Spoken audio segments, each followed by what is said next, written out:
Sometimes if you look deep inside a country's budget, a single line item can tell you a huge story about its future.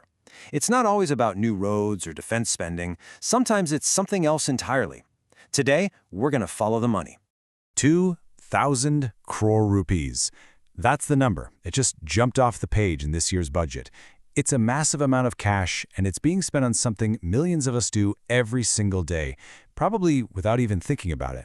So that's the big question, right? What is the government spending all this money on, and what does it have to do with you? We're going to dig into this, track where the money goes, and uncover the pretty ambitious strategy behind it all. All right, so that 2,000 crore rupees, it's earmarked for something officially called the Incentive Scheme for Promotion of RuPay debit cards and low-value BHIM UPI transactions. Yeah, it's a mouthful, I know, but its purpose is actually super specific. The scheme is all about one thing, what they call person-to-merchant transactions, or P2M. This is literally any time you scan a QR code at a coffee shop or pay for your groceries or buy something online. This money is designed to pour fuel on those exact moments. And here's the twist, the part that gets really interesting. This money, it's not for you, the person paying. So if you were hoping for some government cash back every time you use UPI, well, that's not how this works.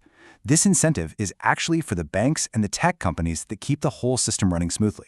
So let's trace the money. The government gives the cash to the merchant's bank, the acquirer bank. That bank then splits it up and passes it along to the rest of the ecosystem. The payment platforms and all the app providers that actually make your transaction happen. Think of it like this. The government isn't paying you to drive your car on the highway. Instead, it's paying the companies that build and maintain those digital highways, making sure they're secure, fast, and available everywhere. The idea is, if the highway is good, more and more businesses will want to build their own on-ramps for all of us. So, okay, if the government is pumping 2,000 crore rupees into this system, how on earth do they know if it's working? How do they measure success? Well, this is where the strategy gets really specific and very, very data-driven.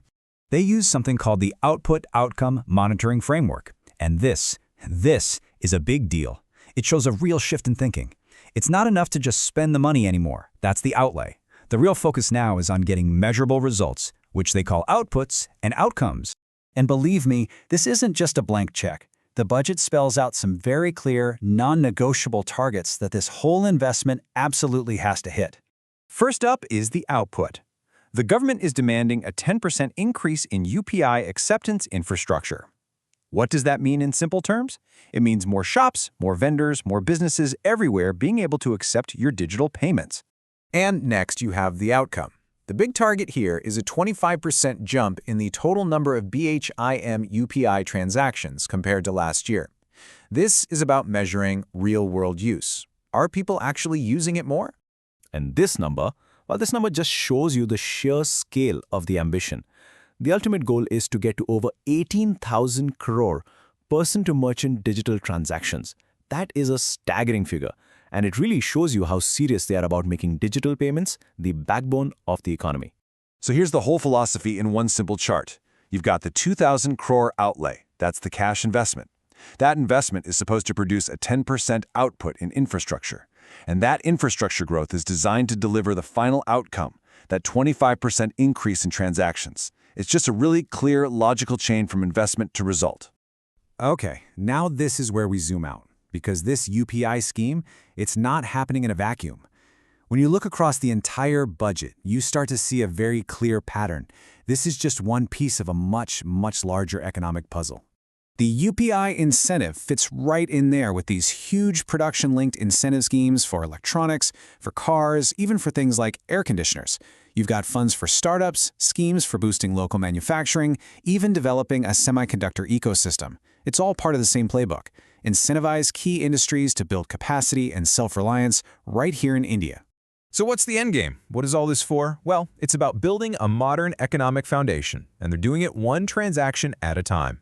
This single incentive for digital payments, that 2,000 crore rupees, is actually a crucial piece of this giant project to build a self-reliant, truly digital Indian economy. It's like they're laying down the tracks that future economic growth is going to run on. And this is why it really matters to you and me. A super strong digital payment system is the bedrock for a booming e-commerce sector. It creates data that can make it way easier for small businesses and individuals to get loans.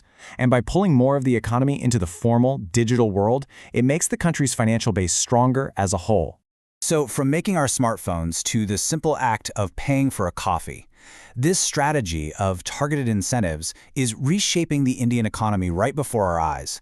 And it leaves you with one really big question: what industry is next?